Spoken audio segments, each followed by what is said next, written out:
Halo, assalamualaikum. Jumpa lagi dalam edisi males bikin footage. Jadi saya langsung rekam rollnya dengan kamera depan dari smartphone yang akan saya bahas. Ya, ini dia pembahasan Realme 13 Pro atau Realme 13 Pro setelah 1 bulan pakai.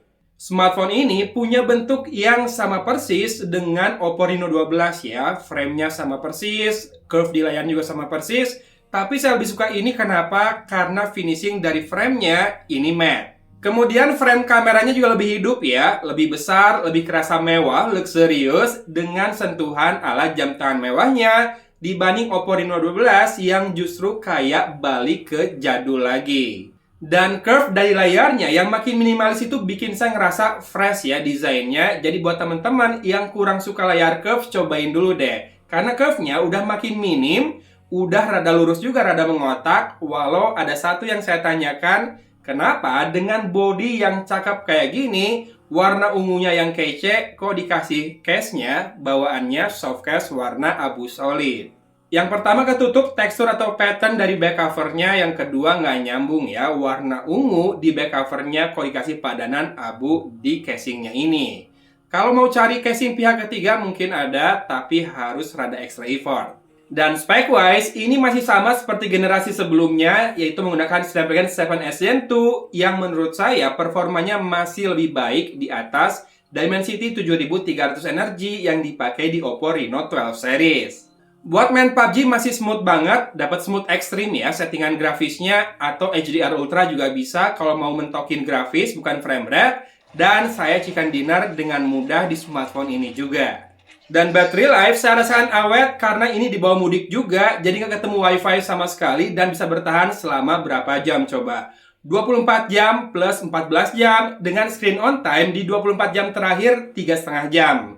Ya, screen on time-nya ini memang hanya dihitung di 24 jam terakhir, jadi ada 14 jam sebelumnya yang nggak kehitung. Kalau mungkin kita rata-ratain aja, harusnya dapat lah ya screen on time 5 jam. Tanpa wifi, segini rasanya awet banget. Kuncinya, selain di baterai 5000 mAh dan juga performa dari prosesornya yang tetap awet, saya rasa ada di Realme UI yang berbasis ColorOS ya. Memang notif kadang-kadang suka rada telat di beberapa waktu atau di beberapa aplikasi, tapi hasilnya bikin baterai jadi panjang ya.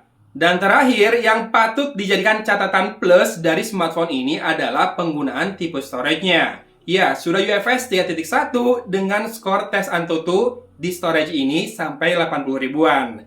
Di atas rata-rata smartphone mid-range lain ya, yang mana mid-range lain kebanyakan pakai UFS 2.2 dengan skor 40 ribuan. Jadi, mantap.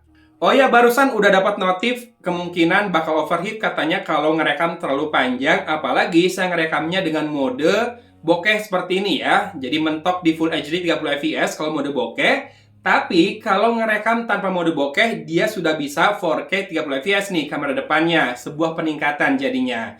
Nah, untuk audio silahkan disimak saya rekam langsung dengan mikrofon dari Realme 13 Pro ini. Dan bandingkan dengan mikrofon dari shotgun mic yang ada sekitar 40 cm di kanan saya ya. Buat backup audionya. Gimana? Apakah sudah bisa kepake buat bikin konten kayak gini audionya juga? Saya rekam di sebuah ruangan yang sepi, hening, jadi harusnya suaranya tetap bagus ya, kayak aslinya. Silakan teman-teman komen dari sekarang juga, segini bisa kepake nggak kira-kira buat bikin konten facecam atau error kayak gini. Oh ya, tadi kan kita sempat bahas battery life. Nah, untuk chargingnya, ada sedikit catatan bagus juga dari saya, di mana Realme 13 Pro ini kalau pakai charger power delivery bisa ngangkat sampai 30 watt. Sementara Reno 12 itu paling mentok di 18 atau 20 watt saja. Silakan simak juga ada suara pesawat lewat, apakah kerekam ke video ini. Kemudian tukang roti juga barusan kayaknya muncul deh ya. Nah, untuk masalah UI atau software, sebetulnya Realme UI ini sudah sangat nyaman digunakan. Karena apa? Karena dia kan tetap turunan dari ColorOS ya. Mungkin beda di launchernya aja dikit, mungkin beda di tim pengembangnya, dan juga rada beda di frekuensi update-nya. Biasanya ColorOS yang full atau yang Oppo punya itu lebih rajin software update-nya. Tapi ada sedikit catatan yang harus diperhatikan, mungkin ini terjadi di saya doang, tapi beberapa smartphone Realme yang saya gunakan itu suka gagal terbaca sebagai mass storage di MacBook saya. Entah kenapa. Dari tadi kayaknya bagusan ini semua ya dibanding Reno 12. Emang Reno 12 nggak ada kelebihannya. Ada dua kok sebetulnya. Yang pertama, Reno 12 ada infrared blaster. Dan yang kedua, punya audio booster hingga 300%. Jadi kalau buat main game, nggak perlu pakai earphone ya di Reno 12. Walaupun sebetulnya Realme 13 Pro ini juga sudah stereo ya. Dan outputnya cukup-cukup aja sih kalau buat main game. Cuma kalau mau lebih detail, lebih kenceng lagi dengerin suara arah langkah lawan, mungkin lebih enak kalau ada audio booster.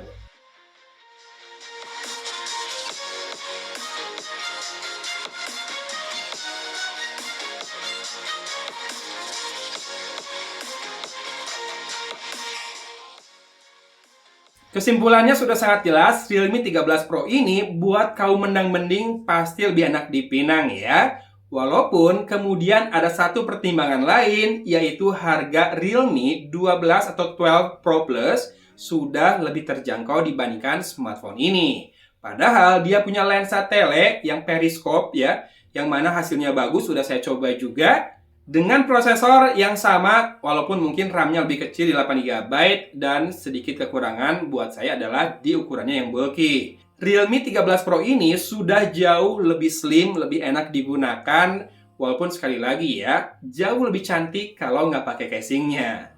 Tadi rada nyenggol kamera, jadi gimana nih kameranya? Yang jelas, secara spek, teknis gitu ya, image sensornya sudah bagus, pakai Sony Light 600 atau Sony LYT 600. Ini adalah generasi terbaru dari Sony, yang hasilnya saya lihat bisa kok sangat bersaing dengan Oppo Reno 12 ya. Hyper Image Plus miliknya Realme ini menunjukkan kualitasnya juga dengan sedikit perbedaan di tone warnanya.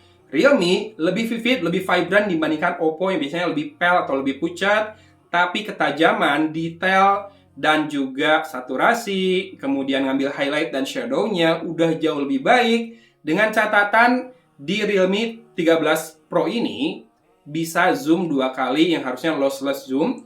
Nah, yang zoom 5 kalinya mungkin pakai interpolasi software atau gimana. Tapi teman-teman bisa sambil simak hasilnya ya. Apakah zoom 5 kalinya tetap tajam atau tidak? Yang jelas kameranya memang nggak punya lensa tele. Semuanya pakai zoom berbasis software ya. Yang satu cropping dari sensor 50 megapiksel di crop jadi 12 megapiksel. Kemudian yang 5 kali zoom harusnya ada interpolasi atau diperbesar melalui software saja. Yang jelas saya nilai hasilnya bagus ya buat sebuah smartphone mid-range di kelas harga 5 jutaan. Kemudian perekaman video udah diberesin PR-nya sama Realme. Kamera depan udah bisa 4K 30 fps dan kamera belakang bisa juga 4K 30 fps dan ultra steady-nya bisa jalan di Full HD 60 fps. Kemudian hasil selfie-nya sudah sangat enjoyable, lagi-lagi Realme udah ngerjain PR-nya dengan baik. Saya punya satu foto yang saya suka banget dari smartphone ini. Lihat deh ya, simak hasilnya dan bandingkan dengan ini. Jadi saya ambil dua foto yang mirip, tempatnya sama, lightingnya sama. Yang satu dengan bukan lensa yang lebar biar bokeh banget. Yang satu dikecilin malah di f11 sampai f14 gitu ya, biar tajam hasilnya. Teman-teman lebih suka yang mana? Boleh di komen. Tapi sekali lagi, buat foto-foto di cafe, hasilnya udah improve banget, signifikan gitu ya, dibandingkan seri sebelumnya. Yang bikin saya nggak ragu buat pakai terus smartphone ini, mungkin sampai sebulan ke depan kali ya. Kenapa? Karena bulan depan kita nggak tahu bakal ada smartphone baru apa yang masuk, dan siapa tahu makin kece. Yang jelas, kalau ditanya kurangnya apa smartphone ini, saya bingung sih jawabnya kurang apa. Ya karena kalau bandingin harga dengan apa yang didapat kayaknya udah lebih enak ya dibandingkan smartphone Realme tahun sebelumnya. Apalagi yang Pro ini, bodinya ramping, kameranya perform dengan baik. Mungkin prosesornya bukan yang paling kencang, tapi buat saya sudah sangat cukup segini karena saya main game cuma PUBG Mobile. Itu pun kebanyakan di smartphone-smartphone baru yang lagi diuji atau kalau punya tvOS baru yang mau saya tes latensinya. Baterai juga udah jauh lebih awet, mungkin perlu di-tune aja beberapa aplikasi biar nggak telat notifikasinya, tapi overall udah kece banget, termasuk storage-nya yang kenceng ya. UFS 3.1, skornya 80.000. Saya mau bandingkan aja, ngasih perbandingan 2 tahun lalu, sebuah flagship itu pakai UFS 3. sekian, itu skornya di 75 ribuan. Ini mid-range, UFS-nya 80.000, skornya 3.1 versinya, jadi udah kenceng banget. Makanya ngaruh banget pas main game. dia ngerender data untuk grafisnya, ngambil data dari storage itu udah cepet ya. Dan untuk ngambil foto, rekam video juga harusnya makin smooth karena nulis dan baca ke storage-nya udah makin kencang. Nah, kalau kamu tertarik pengen beli smartphone ini, saya akan munculkan produknya di sini, di kiri bawah. Kalau enggak, saya akan munculkan juga di link di deskripsi. Teman-teman boleh klik di sana. Sambil saya akan tutup video ini seperti biasa dengan sampel perekaman videonya yang rada istimewa karena saya ambil di indoor juga dengan berbagai warna yang muncul. Ini di Garut ya, di apa sih namanya kemarin, Cilen apa Jis, lupa pokoknya tempat main inilah, tempat main sepatu roda ya. Oke, silakan disimak. Saya akan tutup videonya. Mudah-mudahan teman-teman suka dengan video kayak gini. Ini saya lakukan biar nggak bosan dan juga buat ngetes kameranya langsung. Sekali lagi kita bandingkan dengan audio dari mikrofon shotgun yang ada di kanan saya. Gimana? Boleh di komen ya, kepake nggak videonya buat bikin konten e-roll atau facecam seperti ini. Sip, hatur nuhun sudah menyimak video kali ini dari Kota Cimahi. Agun pamit undur diri. Wassalamualaikum warahmatullahi wabarakatuh. Video kamera depan udah bisa 4K 30 fps dan ini di dalam ruangan yang gelap tapi ada banyak warna-warni proyeksi. Biasanya kalau gelap sih kestabilannya juga kurang ya. Oke, sudah masuk ke tempat yang lebih terang. Wow, langsung berubah jadi enak dipandang ya. Warna-warni sekali di sini. Ultra steady di 60 fps. Panningnya harusnya lebih smooth ya. Cuma tetapan di rendernya di 30 fps, jadi harusnya tidak terlalu ngaruh. 4K 30 fps dengan Realme 13 Pro. Panning, tilting, kita eksplorasi kalau menghadapi gerakan.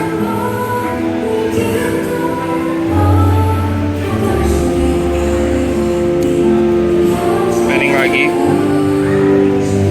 Lensa ultra wide di Full HD 30 fps. Kita coba putar.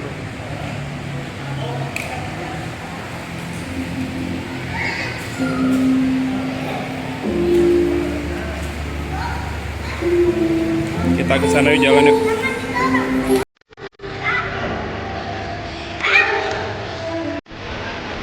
Full HD 30 fps, tapi tidak ada mode steady fast ya di Realme 13 Pro ini. Sambil jalan lagi. 4K 30 fps nomor depan. Saya suka tone warna kulitnya. Sambil jalan